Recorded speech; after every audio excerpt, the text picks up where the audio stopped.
கர்த்தர் நல்லவர், நீங்கள் கர்த்தரால் ஆசீர்வதிக்கப்பட்டவர்கள்.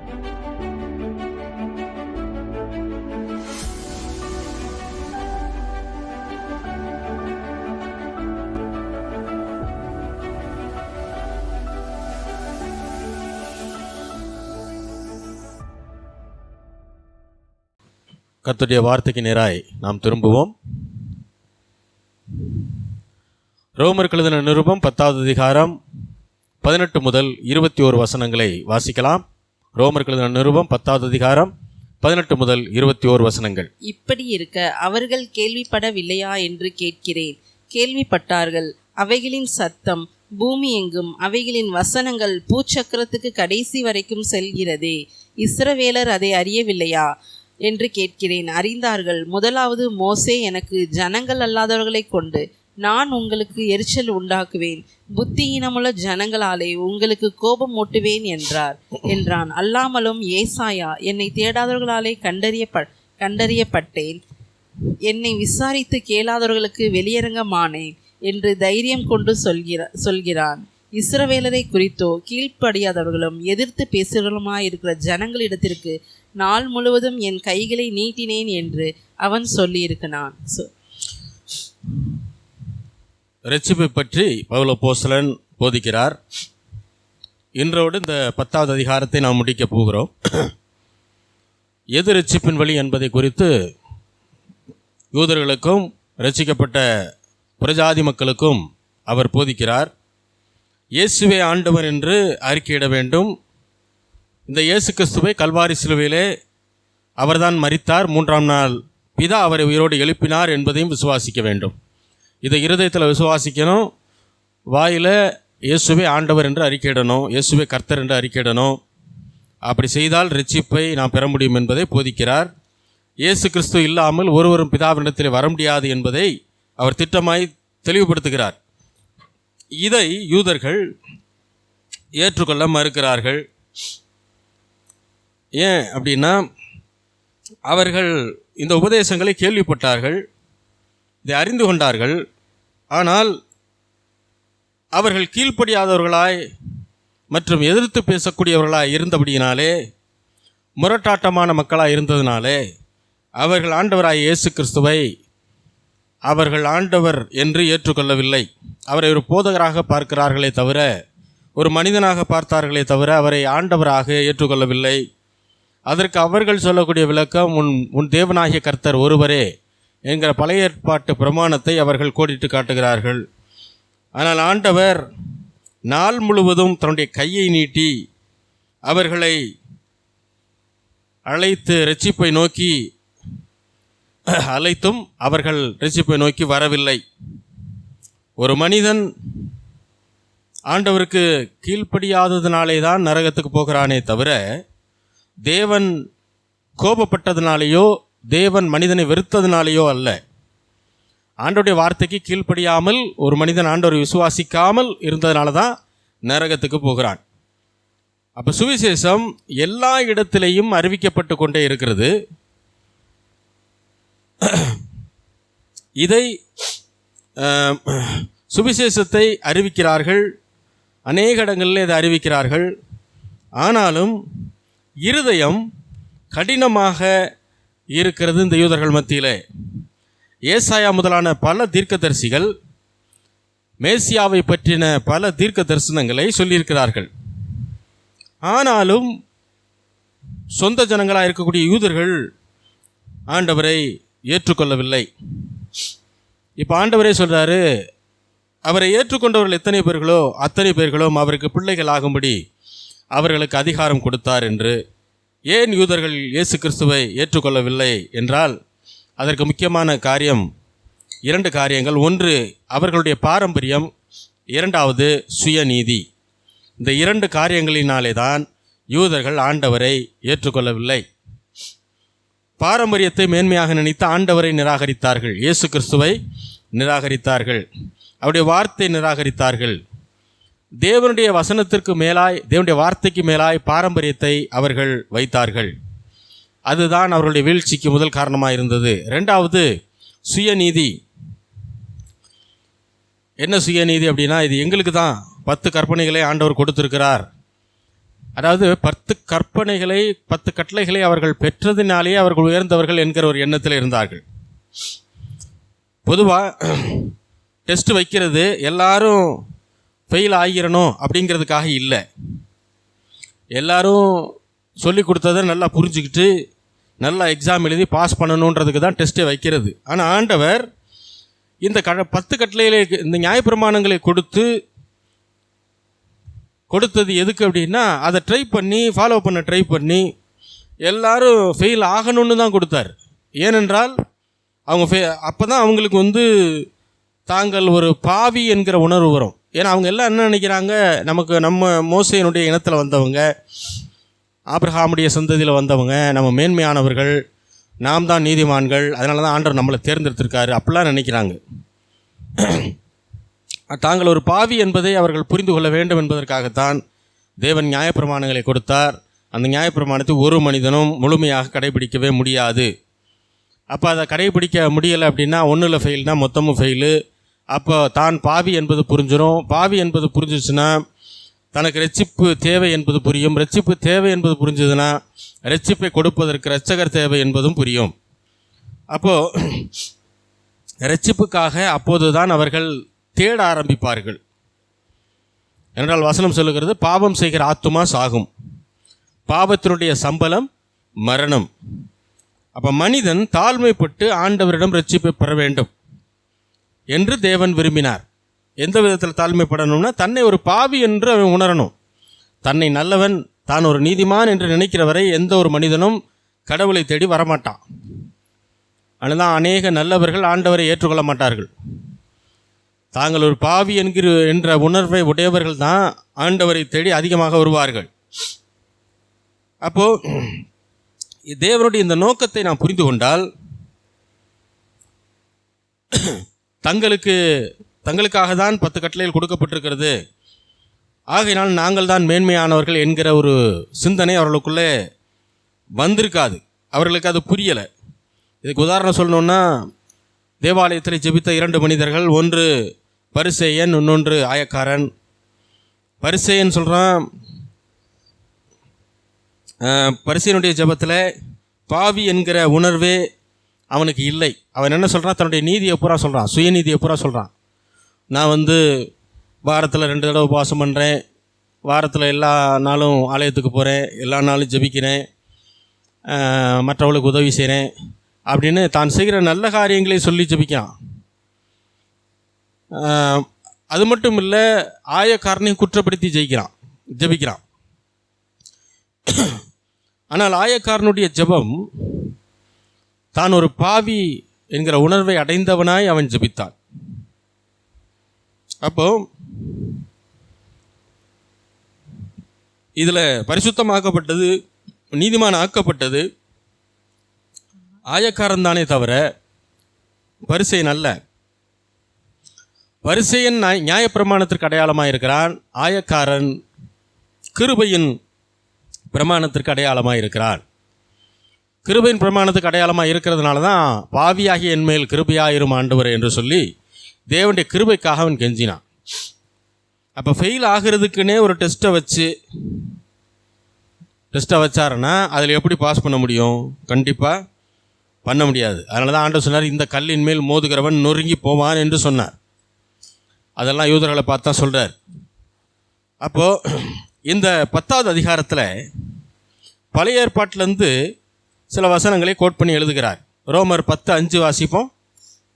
மோசே நியாயப்பிரமாணத்தில் ஆகும் நீதியை குறித்து இவைகளை செய்கிற மனுஷன் இவைகளால் பிழைப்பான் என்று எழுதியிருக்கான். பாருங்க, மோசே என்ன சொன்னாரா? நியாயப்பிரமாணத்தில் எழுதியிருக்கிறபடி செய்கிற மனுஷன் பிழைப்பான்னு சொன்னார்.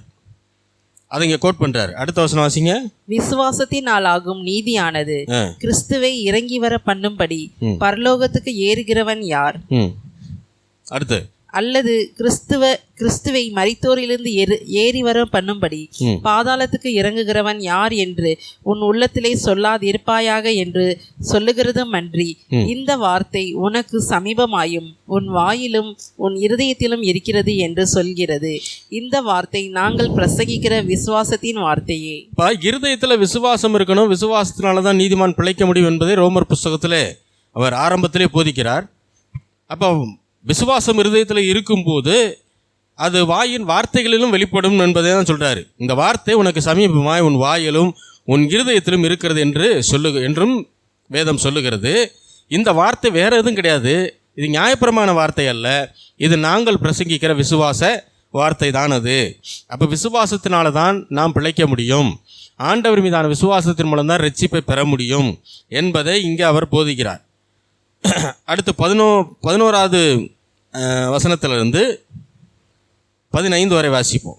அவரை விசுவாசிக்கிறவன் எவனோ அவன் வெட்கப்படுவதில்லை என்று வேதம் சொல்கிறது. ஆண்டவரை விசுவாசிக்கிற மனிதன் யாராயிருந்தாலும் சரி, அவன் வெட்கப்பட்டு போக மாட்டான். ஏனென்றால் அவரை விசுவாசிக்கிறவன் அவருடைய வார்த்தைகளை கவனிப்பான். அவருடைய வார்த்தைகளை கவனிக்கிறவன் அதன்படி செய்ய முயற்சி செய்வான். அதன்படி செய்கிறவன் தேவனிடத்திலிருந்து ஆசீர்வாதங்களை பெற்று சுதந்திரிப்பான். அப்போ அவன் வெட்கப்பட்டு போவதற்கு எந்த வாய்ப்பும் இல்லை. யூதன் என்றும் கிரேக்கன் என்றும் வித்தியாசமே இல்லை, எல்லாருக்கும் கர்த்தரானவர் தம்மை தொழுது கொள்கிற யாவருக்கும் ஐஸ்வர்ய சம்பனராயிருக்கிறார். பாருங்க, யூதர் என்றும் புறஜாதிகள் என்ற வித்தியாசம்லாம் கிடையாது ஆண்டவருக்கு. ஏனென்றால் அவர் தம்மை தொழுது கொள்கிற யாவருக்கும் எப்படிப்பட்டவராயிருக்கிறார்? அவர் ஐஸ்வர்ய சம்பன்னராயிருக்கிறார். அதாவது தம்மை நோக்கி கூப்பிடுகிறவர்களுக்கு அவர் உதவி செய்ய வல்ல தேவனாயிருக்கிறார். அவர் அந்த அளவுக்கு ஐஸ்வர்யமுள்ள தேவன். இன்னாருக்கு தான் கொடுக்க முடியும், இவங்களுக்கெல்லாம் கொடுக்க முடியாதுன்ற அளவுக்கு ஐஸ்வர்யம் கம்மியாக இல்லை, அவற்றை நிறையாவே இருக்குது. அடுத்து, ஆதலால் கர்த்தருடைய நாமத்தை தொழுது கொள்கிற எவனும் ரட்சிக்கப்படுவான். ஆகையினால் கர்த்தருடைய நாமத்தை, அதுதான் இயேசு கிறிஸ்துவனுடைய நாமம், அதை இயேசு கிறிஸ்து என்கிற நாமம், அதை தொழுது கொள்கிற எவனும் ரட்சிக்கப்படுவான். அப்போ ஆண்டவரை தேடி வந்து அவரை ஏற்றுக்கொள்கிற எந்த மனிதனும் பாவி என்கிற ஸ்தானத்திலிருந்து நீதிமான் என்கிற தேவனுடைய பிள்ளை என்கிற ஸ்தானத்துக்கு அவன் மாற்றப்படுகிறான். அதுவேதான் ரட்சிப்பு. அடுத்த வசனம், அவரை விசுவாசியாதவர்கள் எப்படி அவரை தொழுது கொள்வார்கள்? அவரை குறித்து கேள்விப்படாதவர்கள் எப்படி விசுவாசிப்பார்கள்? பிரசங்கிக்கிறவன் இல்லாவிட்டால் எப்படி கேள்விப்படுவார்கள்? அடுத்த வசனம், அனுப்பப்படாவிட்டால் எப்படி பிரசங்கிப்பார்கள்? சமாதானத்தை கூறி நற்காரியங்களை சுவிசேஷமாய் அறிவிக்கிறவர்களுடைய பாதங்கள் எவ்வளவு அழகானவைகள் என்று எழுதியிருக்கிறதே. அப்போ ஒரு மனிதன் ரட்சிக்கப்படணும் அப்படின்னா முதல்ல பிரசங்கியார்கள் அனுப்பப்படணும். அவர்கள் சமாதானத்தையும் நற்காரியங்களையும் சுவிசேஷமாக அறிவிக்கணும். அவங்க பிரசங்கிக்கிறத இவங்க கேட்கணும். கேட்டால் தான் விசுவாசிக்க முடியும், விசுவாசித்தா தான் ஆண்டவரை தொழுது கொள்ள முடியும் அப்படிங்கிறதெல்லாம் இங்கே சொல்லிட்டே வர்றார். அடுத்து அதில் 16லேருந்து 21 வசனங்களை வாசிக்கலாம். ஆனாலும் சுவிசேஷத்துக்கு எல்லாரும் கீழ்ப்படியவில்லை. இப்படி சுவிசேஷகர்களை அனுப்பிச்சாலும் பிரசங்கியார்களை அனுப்பிச்சாலும் எல்லாரும் என்ன செய்யலை? சுவிசேஷத்துக்கு கீழ்ப்படியலை. இதை குறித்து நான் அல்ல, ஏசாயாவை என்ன செஞ்சுருக்காரான் சொல்லியிருக்கிறாருன்னு சொல்லி ஏசாயாவும் மோசையும் கோட் பண்ணி எழுதுறார். ஏற்கனவே மோசை எழுதிட்டாரு, இப்போ ஏசாயா என்ன சொன்னான்றது எழுதுறார். அதை வாசிப்போம். அதை குறித்து ஏசாயா, கர்த்தாவே எங்கள் மூலமாய் கேள்விப்பட்டதை விசுவாசித்தவன் யார் என்று சொல்கிறான். ஆதலால் விசுவாசம் கேள்வியினாலே வரும், கேள்வி தேவனுடைய வசனத்தினாலே. விசுவாசம் தேவனுடைய வசனத்தை கேட்டுக்கொண்டே இருப்பதனால தான் வரும்னு சொல்லிட்டார். ஏன்னா விசுவாசம் எனக்கு இல்லை அப்படின்னு சொல்கிறவங்க என்னதான் செய்யணும்? அவங்க தேவனுடைய வசனத்தை கேட்க வேண்டும். அப்போ கேட்கணும்னா யாரோ ஒருத்தர் பிரசங்கம் பண்ணி அதை கேட்கணும். அப்போ அந்த பிரசங்கம் விசுவாச பிரசங்கமாக இருக்கணும். விசுவாசம் கம்மியாக இருக்கிற நேரத்தில் ஜோம் பண்ணால் விசுவாசம் அதிகரிக்கும்னு சொல்லலை. விசுவாசம் கம்மியாக இருக்கும்போது ஜோம் பண்ணுறதெல்லாம் நிப்பாட்டிட்டு என்ன செய்யணும்? தேவனுடைய வசனங்களை கேட்கணும், விசுவாச பிரசங்கத்தை கேட்கணும். அப்போ தான் என்ன செய்யும்? விசுவாசம் வளரும். அதுக்கப்புறம் ஜெபிக்கணும். இப்படி இருக்க அவர்கள் கேள்விப்படவில்லையா என்று கேட்கிறேன். கேள்விப்பட்டார்கள். அவைகளின் சத்தம் பூமி எங்கும், அவைகளின் வசனங்கள் பூச்சக்கரத்துக்கு கடைசி வரைக்கும் செல்கிறதே. இஸ்ரவேலர் அதை அறியவில்லையா என்று கேட்கிறேன். அறிந்தார்கள். முதலாவது மோசே, எனக்கு ஜனங்கள் அல்லாதவர்களை கொண்டு நான் உங்களுக்கு எரிச்சல் உண்டாக்குவேன், புத்தியினமுள்ள ஜனங்களாலே உங்களுக்கு கோபம் மூட்டுவேன் என்றான். அல்லாமலும் ஏசாயா, என்னை தேடாதவர்களாலே கண்டறியப்பட்டேன், என்னை விசாரித்து கேளாதவர்களுக்கு வெளியரங்கமானேன் என்று தைரியம் கொண்டு சொல்கிறான். சரி, இப்போ மோசே சொன்னதையும் இங்கே கோட் பண்ணுறாரு, ஏசாயா சொன்னதையும் இங்கே என்ன செய்கிறாரு, கோட் பண்ணி எழுதுகிறார். ஏன்னா இவங்களுக்கு என்ன பெருமைனா, நியாயப்பிரமாணம் எங்களுக்கு தான் கொடுக்கப்பட்டது, வசனம் எங்களுக்கு தான் கொடுக்கப்பட்டிருக்கிறது, விருத்த சேதனம் நாங்கள் தான் செய்கிறோம், வேறு யாரும் செய்யக்கூடாது, இப்படி பெருமை பேசிக்கிட்டே இருக்கிறாங்க. ஆனாலும் இதில் சொல்லப்பட்ட வார்த்தைகளுக்கு கீழ்ப்படியவில்லை. கிபி 1ஆம் நூற்றாண்டில் கிறிஸ்து சுவிசேஷத்தை அறிவிக்கிறார், கல்வாரி சிலுவையில் அறையப்படுகிறார், 3ஆம் நாள் உயிரோடு எழுந்தார். கிறிஸ்துவை விசுவாசித்தவர்களுக்கு பேர் தான் கிறிஸ்தவர்கள். இதில் யூதர்கள் மற்றும் புற ஜாதிகளும் இருந்தார்கள், புற இனத்தவர்களும் இருந்தாங்க ரட்சிக்கப்பட்டதில். இப்படி தான் சபை ஆரம்பிக்கப்படுகிறது. இந்த 1ஆம் நூற்றாண்டில் தேவனுடைய கிருபையினாலே நாம் ரட்சிக்கப்பட்டோம் என்று சொல்லி சபையை ஆரம்பித்த கிறிஸ்தவர்கள் பின்பு கிபி 4ஆம் நூற்றாண்டிலே கான்ஸ்டாண்டின் என்ற மன்னனுடைய காலத்தில் மீண்டும் பாரம்பரியம் சுயநீதி என்று சொல்ல ஆரம்பித்தாங்க. எல்லாரும் இல்லை, அதில் ஏறக்குறைய பாதிக்கு பாதி என்ன பண்ணிட்டாங்க, முதல்ல சுவிசேஷத்தின்படி வந்தவர்கள் கான்ஸ்டாண்டைன் என்று சொல்லக்கூடிய ஒரு மன்னனுடைய காலத்தில் கிபி 4ஆம் நூற்றாண்டிலே அவர்கள் மீண்டும் என்ன செய்ய ஆரம்பிச்சிட்டாங்க, பாரம்பரியம் சுயநீதி அப்படின்னு சொல்ல ஆரம்பிச்சிட்டாங்க. அப்போ ஆவிக்கிற விதத்தில் ஆரம்பிக்கப்பட்ட சபை இப்பொழுது கத்தோலிக்க மதமாக மாறி அது நிற்கிறது. கிறிஸ்தவத்திலிருந்து விலகி என்ன செய்கிறாங்க, பாரம்பரியம் சுயநீதி இப்படி போய் நிற்கிறாங்க. அவங்களுக்கு மெயினாக என்ன தேவை, முதலாவது மனுஷ பாரம்பரியம்னு சொல்லும்போது வசனத்தின்படி இருக்கிற பாரம்பரியம் வேறு, அதை பெருசாக ஃபாலோ பண்ணுறதில்ல, மனுஷீக பாரம்பரியத்தை ஃபாலோ பண்ணுறாங்க. ரெண்டாவது சுயநீதியை பெருசாக பேசுகிறாங்க. மூன்றாவது இருதய கடினமாக இருக்கிறாங்க. இப்படி தான் அவர்களுடைய வாழ்க்கை முறையும் அவருடைய சபையும் இப்படி தான் மாறி இருக்கிறது. இன்றைக்கி சில சொல்கிறாங்க இல்லையா, நாங்கள் 10 வருஷமாக ஆர்சி, நாங்கள் 10 தலைமுறையாக ஆர்சி அப்படிலாம் சொல்லுவாங்க. அப்போ அதுக்கு முன்னாடி நீங்கள் யார் அப்படின்னு ஒரு கேள்வி கேட்கும்போது பதில் வராது. ஏன்னா அவங்களுக்கு என்னென்ன பெருமைன்னா, நாங்கள் பரம்பரை, நாங்கள் ஆர்சியில் இருக்கோம், பரம்பரை சிஎஸ்ஐயில் இருக்கோம், நாங்கள் பரம்பரை இதில் இருக்கோம் அதில் இருக்கோம்னு சொல்லிகிட்டே இருப்பாங்க. ஆண்டவர் சொல்கிறாரு, பெருமை உள்ளவனுக்கு தேவன் எதிர்த்து நிற்கிறார். அப்போது சபையின் பாரம்பரியங்கள், சபையினுடைய நீதி நியாயங்கள், மனுஷ பாரம்பரியங்கள் இதெல்லாம் மனிதனை ரட்சிக்காது. பாரம்பரியத்தையும் தள்ளி விட்டுறணும், சுய நீதியும் தள்ளி விடணும். தேவனுடைய நீதியை யார் ஏற்றுக்கொண்டு வருகிறார்களோ அவர்கள்தான் ரட்சிக்கப்பட்ட ஆவிக்குரிய மக்கள். அதான் இன்றைக்கும் பாருங்கள், பாரம்பரிய பழக்க வழக்கங்கள் எந்த சர்ச்சில் அதிகமாக இருக்கோ அங்கே தேவனுடைய வார்த்தைக்கு முதலிடம் இருக்கவே இருக்காது. இது உலகம் பூரா இதுதான் நிலைமை. எந்த சர்ச்சில் பாரம்பரியத்திற்கும் சுய நீதிக்கும் அதிக முக்கியத்துவமும் முதலிடமும் கொடுக்கப்படுகிறதோ அங்கே தேவனுடைய வசனத்திற்கு முதலிடம் இருக்கவே இருக்காது.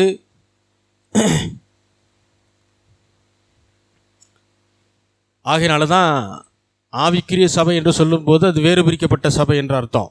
ப்ராட்டஸ்டன்ட் என்று சொன்னால் வேறு பிரிக்கப்பட்ட இயக்கம். எதிலிருந்து? மனுஷீக பாரம்பரியத்திலிருந்து வேறு பிரிக்கப்பட்ட இயக்கம். அப்போ கத்தோலிக்க பாரம்பரியத்திலிருந்து விடுதலையாக்கப்பட்டு ப்ராட்டஸ்டன்ட் என்ற இயக்கம் ஆரம்பிக்கப்பட்டது.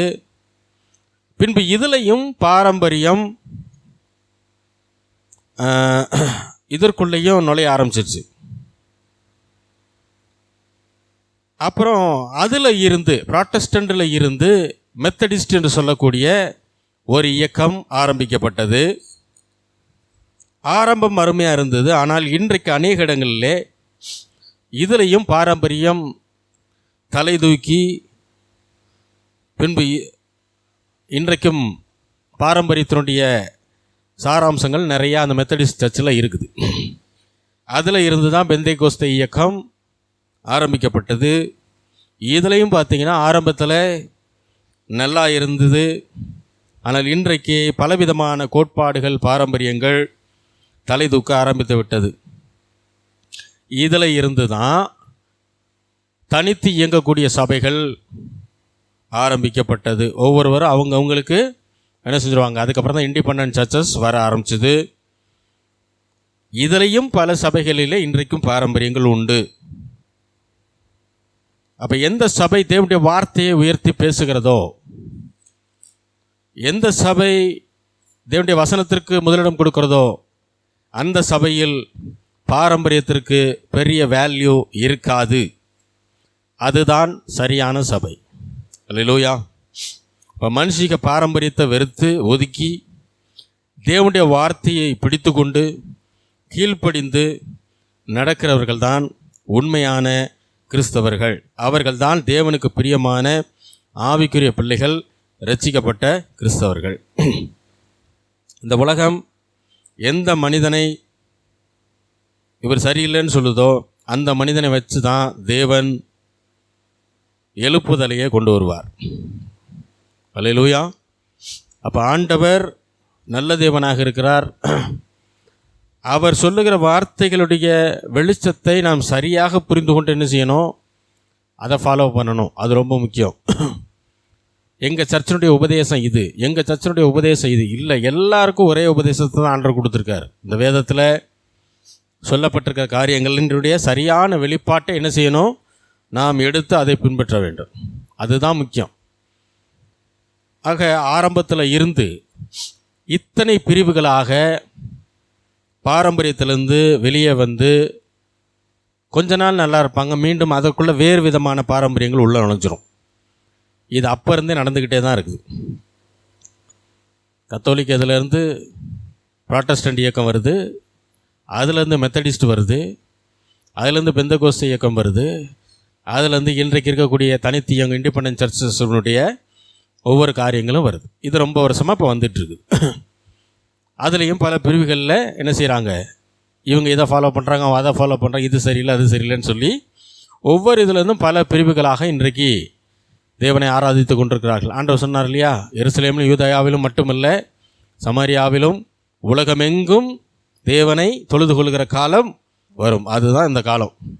எல்லா இடத்துலையும் இன்றைக்கி ஆண்டவரை ஆராதித்து கொண்டிருக்கிறார்கள். அல்லேலூயா.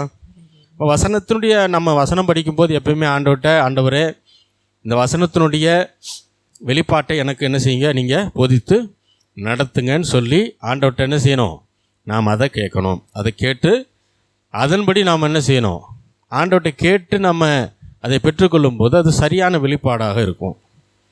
அல்லது நமக்கு டைரெக்டாக வெளிப்பாடு வரலைன்னா, ஆண்டவரே இந்த வசனத்தினுடைய அர்த்தத்தை இந்த வாரம் என்ன செய்யணும், சர்ச்சில் பாஸ்டர் வந்து இதை பேசணும், எனக்கு புரிகிற மாதிரி அவர் மூலியமாக நீங்கள் என்ன செய்யுங்க, பேசுங்க அப்படின்னு சொல்லி ஆண்டவர்கிட்ட கேட்கும்போது அதை என்ன செய்வார் ஆண்டவர், பாஸ்டர் எடுத்த ஒரு சப்ஜெக்டாக இருக்கும், ஆனால் அந்த வசனத்தை என்ன செய்வார், பேசிட்டு போவார். அவருக்கும் தெரியாது, ஆனால் ஆண்டவர் அவர் மூலமாக என்ன செய்வார், பேசுவார். அப்போது வசனத்தினுடைய வெளிச்சத்தை நம்ம ஆண்டவர் இடத்துல தான் கேட்கணும். ஆண்டவர் தான் அதை செய்ய வல்லமுள்ள தேவனாக இருக்கிறார். அல்லேலூயா.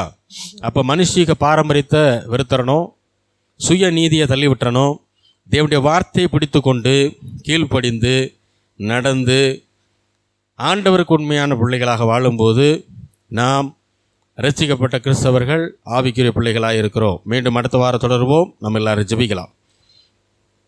எங்களை நேசிக்கிற நல்ல தகப்பனே, ஆண்டவராகிய இயேசு கிறிஸ்துவின் நாமத்தில் நம்முடைய வருகிறோம். பிதாவே, மட்டுமாய் நீர் பாராட்டின கிருபைகளுக்காக, நீ செய்த நன்மைகளுக்காக உமக்கு நன்றி செலுத்துகிறேன்.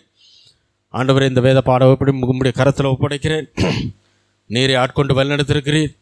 நீர் பேசின வார்த்தைகளுக்காக நன்றி செலுத்துகிறோம். ஆண்டவரே, உம்முடைய வசனத்திற்கு முதலிடம் கொடுத்து இந்த வசனத்திற்கு கீழ்ப்படிந்து அதன்படி நடக்கிற பிள்ளைகளாக எங்கள் எல்லாரையும் நீ மாற்றியிருக்கிறீர், மாற்றிக்கொண்டிருக்கிறீர். அதற்காக நமக்கு நன்றி செலுத்துகிறோம். ஆண்டவரே, அநேகருக்கு முன்மாதிரியாக இருக்க தேவன் எங்களை பலப்படுத்தும், ஆசீர்வதியும். இயேசுவின் நாமத்தில் வேண்டிக் கொள்கிறோம், உங்கள் ஜீவனுள்ள நல்ல பிதாவே, ஆமென்.